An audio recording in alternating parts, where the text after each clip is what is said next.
Welcome back to part 2 of the IDG Leadership Hub Jersey podcast, where we're continuing our discussion of the Inner Development Goals framework. In part 1, we explored 2 of the dimensions, firstly being and then thinking. We're going to jump straight into the third dimension, which is relating, and then we'll discuss the last 2 dimensions of collaborating and acting.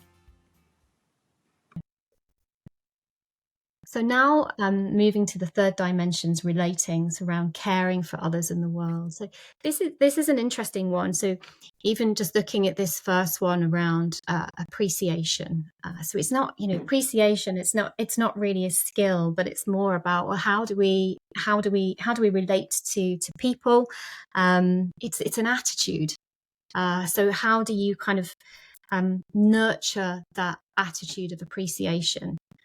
Connectedness, again, a really interesting one. It's recognizing that you're part of a greater whole, whether that be a community, humanity, the global ecosystem, but getting that sense of connectedness. And when I was reading about this earlier in more detail, it's a difficult one to learn, and I'm curious about how we nurture that sense of connectedness, particularly in an island community as well. So are we any better at that? Does it afford greater opportunities to create that sense of connectedness? Because of course, when you have that connectedness, then with a strong kind of inner compass, channeled in the right direction, you can really drive through positive change, a sense of wanting to care for and look after this community that you're part of. So I'm this one in particular just jumped out at me, and I think about the island and relationships and how they are. Just what if either of you have any thoughts on this piece around connectedness and whether we are in a unique position, whether we're leveraging that enough. Well, Jersey's big enough to get lost in physically, as I did this morning, and I think lost in whatever the opposite is of that. So, whilst you might like to think that in a relatively small community in global terms, this should be easier, I'm not sure it is. I think probably there. As Chris said earlier, it's a complex enough community with multiple perspectives in it, which is a good thing. That it's actually not that much easier. It perhaps is to a degree, but I wouldn't say necessarily this is one where we can say Jersey has a competitive advantage because it's an island with only 100,000 people in it. I think this is an area where modern human society is challenged most places around the world, and Jersey's no different. We're a microcosm of the same inequality that we're seeing around the world, whether that's on an international level or a local level.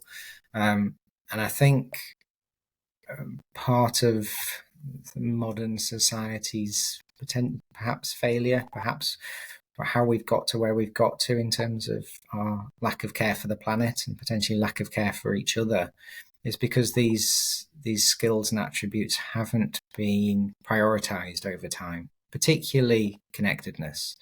I mean, and you look at Western societies in general, they've become very individualistic. They've become, and things like social media and wanting to impress people has exacerbated that very much so. Rather than feeling connected to our environment and our families and our communities, we want more stuff. We want more financial reward. We want to have more followers on social media. And if you talk to people in indigenous communities around the world, they haven't lost these things. They still have an appreciation for the soil that gives them life. They still have an appreciation for each other and their family and community. They still have a humility, I think, that perhaps most of us in the Western world have lost somewhat, in that we've thought for a good number of years now that we can continue to take from the earth in an unlimited way, and we've lacked humility as a species, and that's not been lost in other cultures. And I think it's something that it's important for us to focus on and get back. And similarly with the empathy and compassion piece, if we take time to relate, and this is one of the things that always strikes me in my professional work, is that when you're speaking to the CEO of a company, or you're speaking to someone who's a cleaner, for example, there's no difference in them as a person. Everybody has hopes and dreams, everybody has fears, and when we bring it down to that individual level, one-on-one, and we see each other as people, then it's an extremely important and valuable thing to do. And I think if CEOs of more organizations, for example, realized the importance of every member of staff and treated them as individual human beings, rather than just profit lines, we would start to make a lot of progress on a lot of this. I think this section, more than any in the framework, I think is the foundation for me, that will lead to all the others being developed. Thanks, Chris. Yeah, I get that definitely comes across. It's in what you're saying, and the examples that you were giving there. As you were talking about, and as you're both actually sharing about connectedness, I was wondering whether there are then opportunities through education just to get back to how we are connected, because the experiences that a lot of things that we experience are so disconnected that we don't know where things are coming from, and we don't understand how things are grown, or how things are made, or I don't know. So I'm wondering whether there is an opportunity there through education just to really emphasize that connectedness, that being part of that ecosystem, and what it means, and then coming down to that sort of community level as well. What does it mean to be part of that community that you belong in? Just emphasize the importance of connectedness.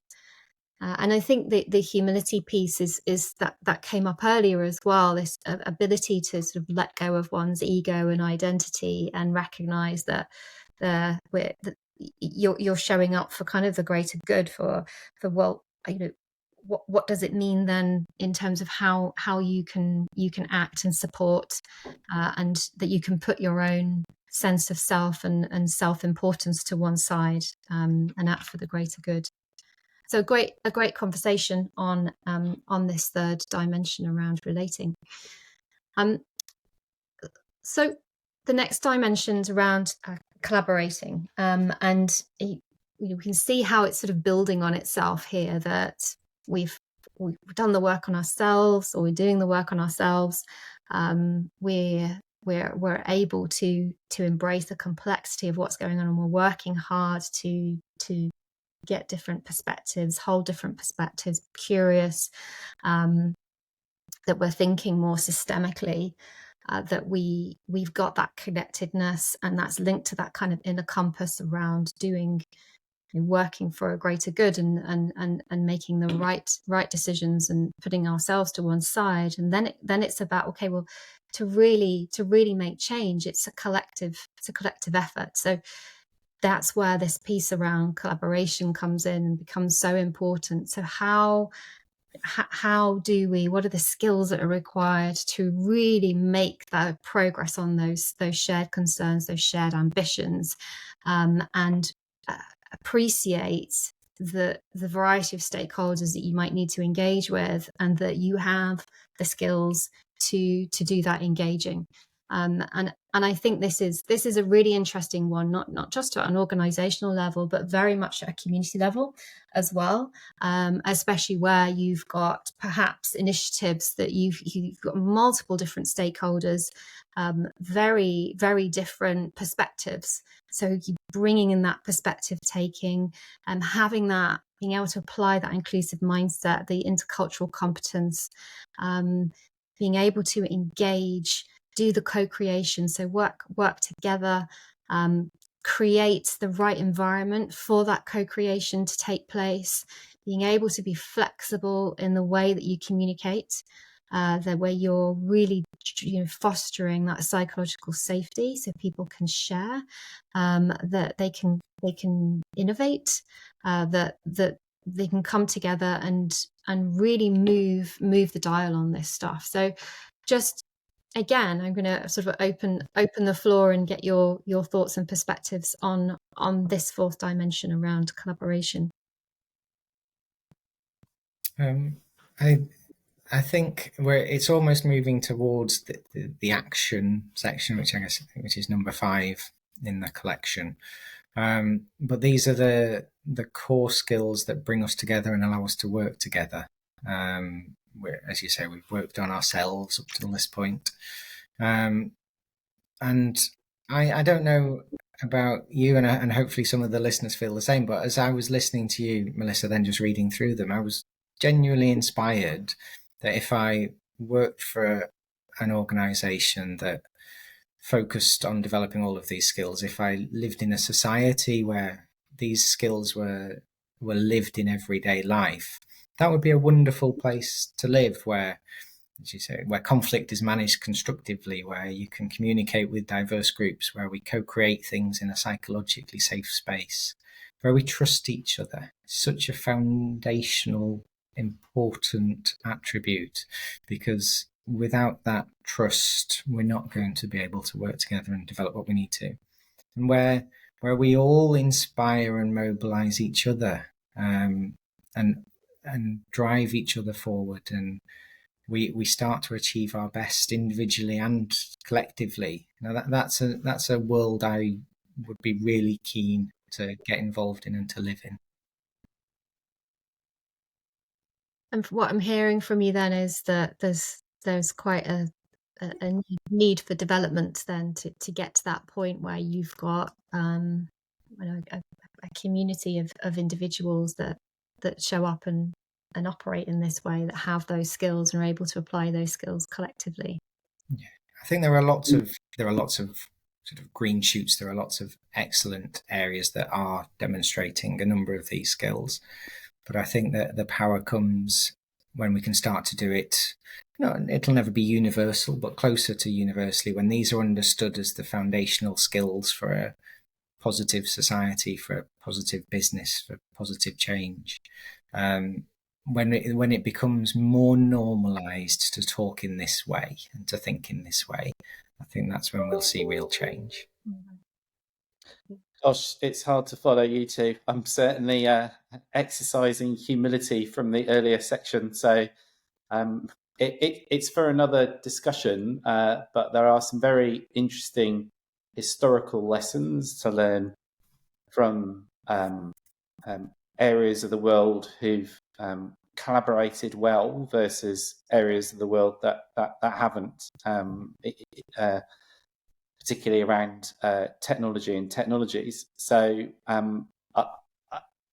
my view is the big breakthroughs, the things that really move us forward, without wishing to sound too lofty, they're never the work of seldom the work of one individual or even one organisation. That they are about a genuine collaboration and meeting of minds.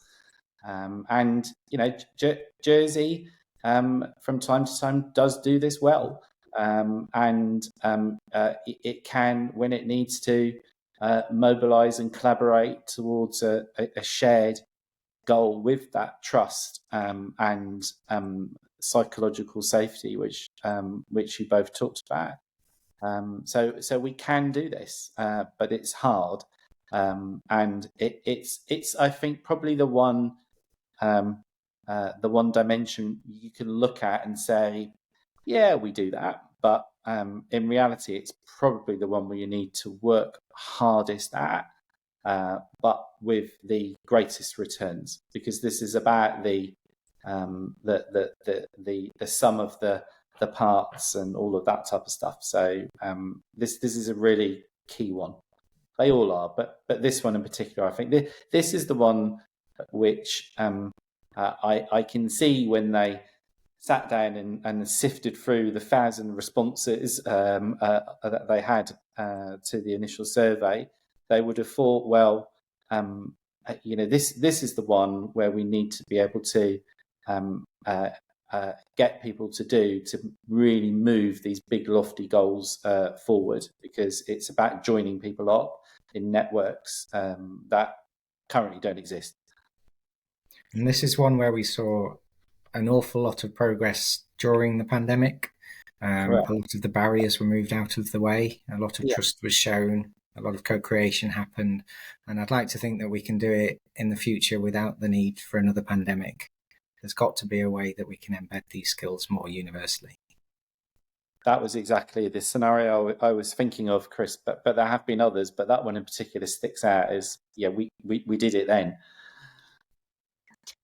And it makes you think then, what going back to that almost that inner, not so much inner compass, but there's a compelling need that you come together for. So the focus is like a really, really clear focus, and you put yourself to one side and you're working towards that. So there's definitely examples of the mindset and the behavior needed to work in that way.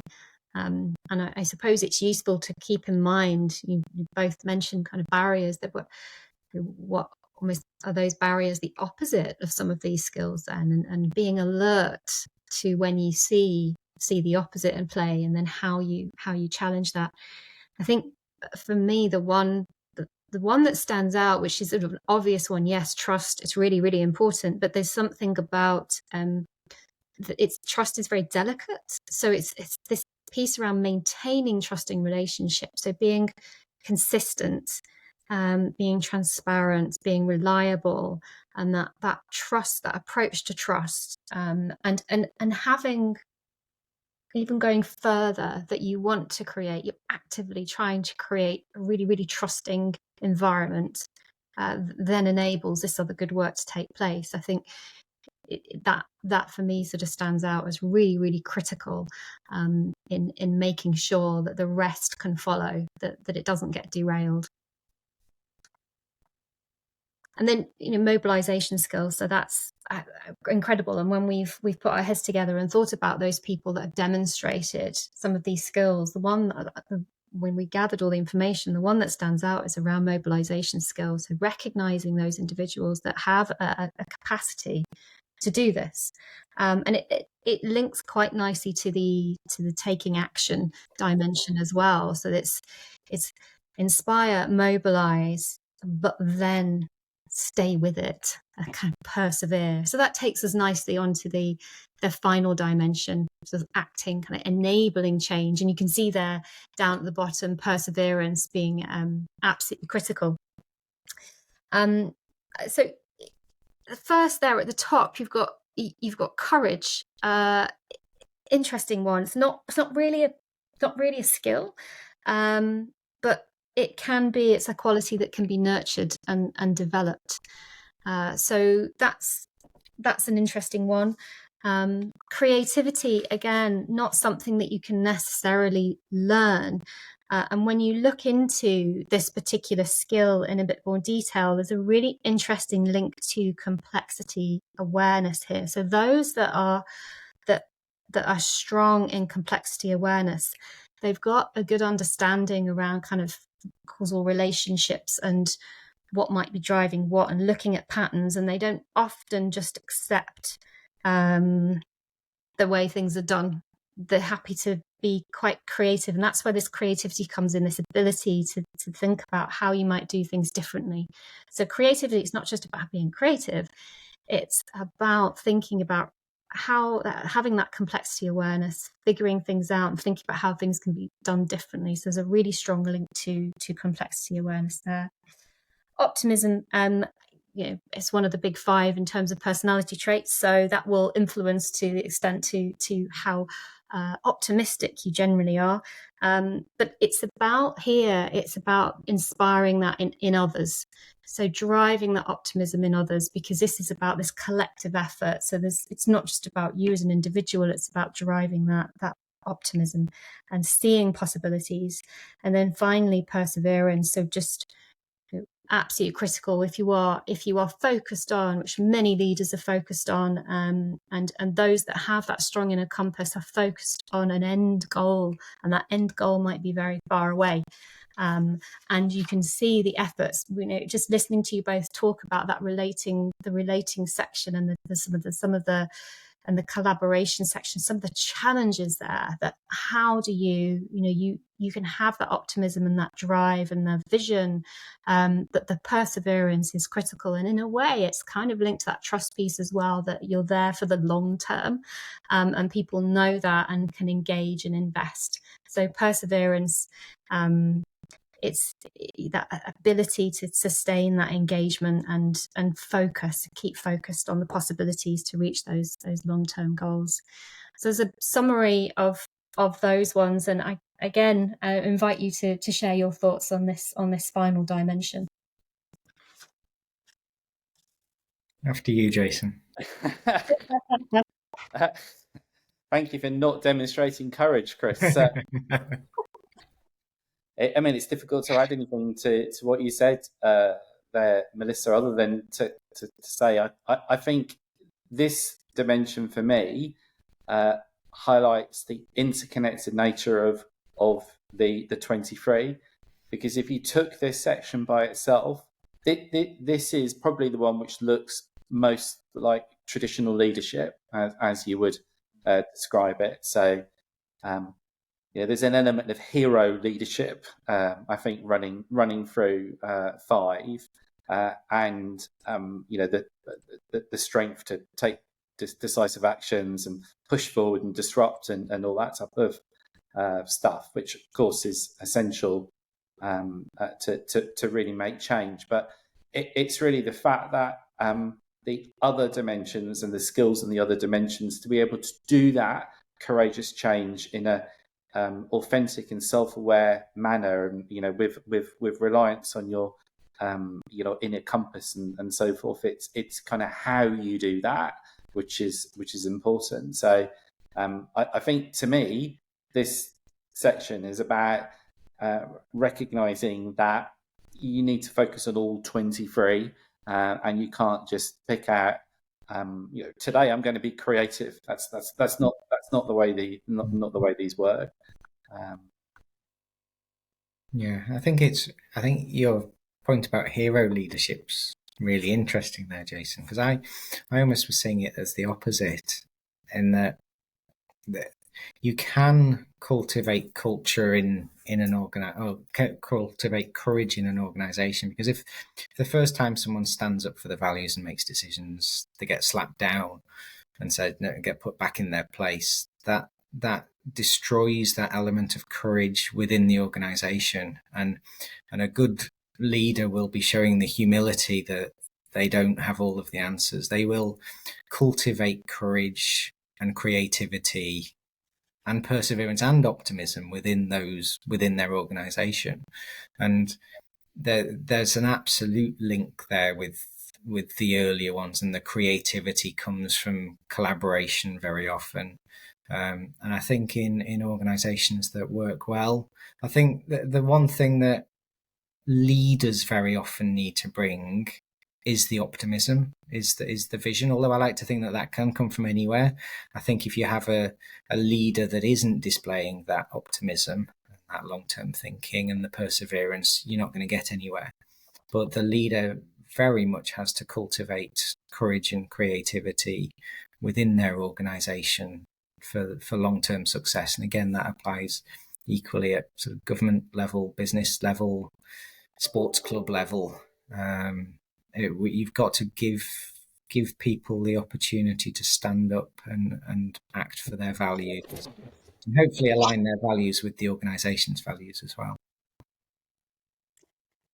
I think just that piece around you saying about optimism, and it's so important that the leaders remain optimistic throughout. It takes me back to that being dimension, that if you've done that work and self-awareness, you recognize how you react to things, you're aware of how you might react to certain things, and you can you can deal with that in your own space, and that enables you to remain fairly consistent as a leader, that you're not influenced so much by perhaps your emotions there, and that you're able to hold the message, to focus on the long term, and demonstrate that optimism, because you've got that self-awareness and you have that time to work on yourself, that you can deal privately with the times when actually you might get a bit downbeat on certain things.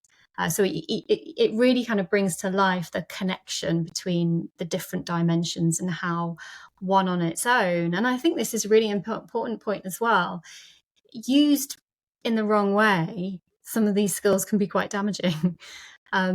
That's why they're also interlinked, and why it's a framework, I guess, and not just these are the key skills that are needed. It's putting it into context, and understanding how to work with it in the way it's been designed to be. So we've covered the 5 different dimensions, a really good, rich discussion around some of those skills there.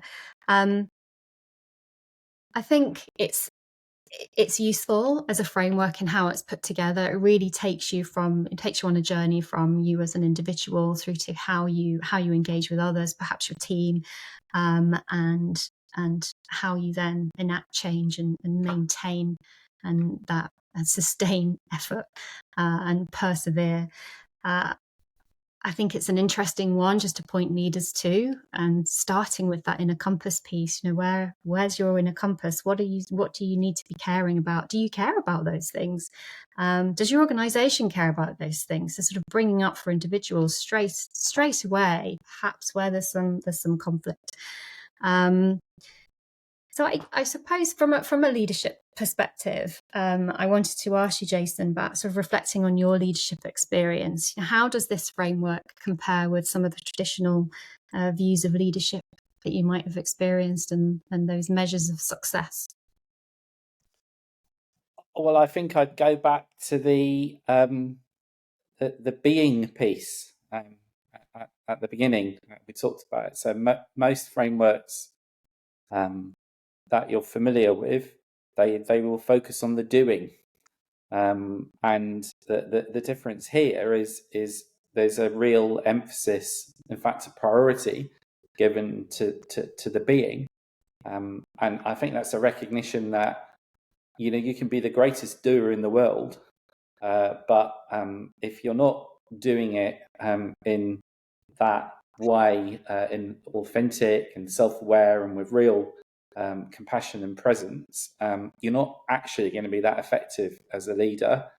Certainly in the long term, you might be able to tease out some short-term results. So for me, that's the fundamental difference. The fact that this starts with being, it starts with self, it starts with actually having the courage to look inwards, to look at yourself, and before you then go on to work on some of the more traditional leadership skills, where the traditional frameworks tend to look at. Yeah, and I think for anyone involved in leadership development, they might be wondering how they can use the framework with their leaders, or leaders themselves. So I think looking at it, for me, that I think it can be used quite well to frame a conversation and get some shared reflections on what are the qualities and behaviours they think they need to develop to be effective. I think it would be useful to compare and contrast this framework with any existing leadership development framework, and just to look at, okay, which are some of the skills that we worthwhile incorporating that are not evidenced in our own leadership development framework, and they're not driving us towards the strategy and the vision that we want to achieve. And I also, I think from an application of the framework, there's a real opportunity to cascade this down in organizations as well. So it's just general development framework for people to look at, because then you can start developing some of these skills earlier. You can build awareness, and those individuals we can really harness those skills more immediately. And just from an individual perspective, working in coaching, using the framework one-to-one and with teams, just to structure some reflections on where they are, what's going to really help drive momentum, what's going to help push through some of the organizational change and transformation challenges that they have. So just sort of panning out from an organizational and leadership level, Chris, we just sort of step outside, maybe take more of an island perspective, community perspective. I mean, if you were to assess where we are on the IDGs, I know we've had some good discussions and some of those dimensions have jumped out at you, but what do you think we need to be doing better as a community? What skills do you think we need to be dialing up on? It's a very good question. I think, as you were saying there, going down from leadership down through an organisation, down to individual development, I think we can take it a step further and go down into young people and schools and education, because this is a framework. These skills, these attributes are not specific to any particular situation or any particular age. And I think we need to start being far more inclusive in the way that we make progress as a society, and that means including our young people, developing a common language, a common framework would be a very good start, so that people can start developing those skills as early as possible, whether that's nursery school or even before, and throughout. And I think what I see in the island, and we touched on it a little bit earlier when we commented on COVID, is that there's an awful lot of potential. There's a lot of people demonstrating a lot of these skills very well.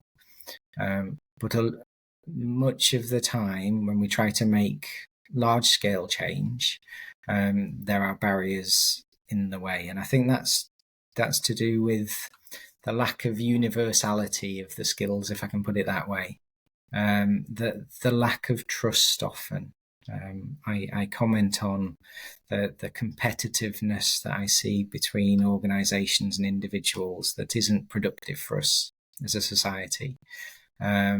It's not to say that competition's a bad thing. It's often a very good thing. But learning to collaborate in the right way at the right stage of a project would be very, very good for our islanders, I think. Developing our sort of understanding of others and our connectedness, I think, and developing that systems thinking that we touched on, recognizing that the impact of, say, a policy on one part of the island can have on another. Take a simple example, not simple example at all, that of housing costs at the moment. If we were to put a blanket cap on rent, what impact would that have on house builders? What impact would that have on people moving to the island? What impact does that have on our ability to staff our businesses? What impact does that have on how much tax that the government takes and the future of the economy? So it's understanding that the complexity and the interrelatedness of every decision that most of us are making on a very regular basis. So I think there are pockets of excellence in the island, but what I'd like to see is more of that develop, and more of an ecosystem where that was allowed to develop. And just picking up on that, the pockets of excellence. So our future plans going forward are to perhaps pick up on some of the pockets of excellence and those people that have been involved, and that we see as living and breathing some of these skills in their everyday work. So we're going to invite them on and get them to share their stories, because there's nothing like just bringing some of this stuff to life to make it real. Frameworks are great. We've had a good discussion today, but sometimes it can be a little bit conceptual. So just bringing it to life, hearing from people that are living and breathing these skills every day. And also having some coaches and practitioners alongside to share some tools and techniques to help guide some of the practical development of these skills, so listeners can kind of take away and say, yeah, this is a particular skill that I'm focused on and I'm really, really wanting to develop. So it's a good time to just before we finish up, just ask you each, which skill are you focused on at the moment? I'll show courage and go first this time, Jason.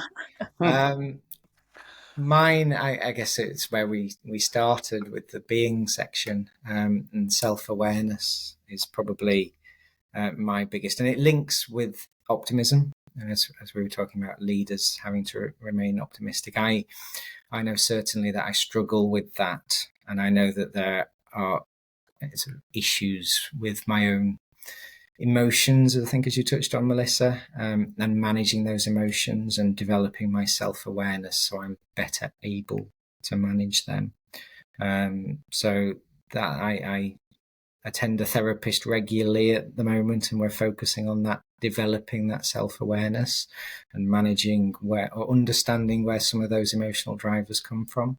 Because I think, as we said earlier, that's the foundation for everything that comes afterwards. Yeah. Well, your perseverance certainly comes through.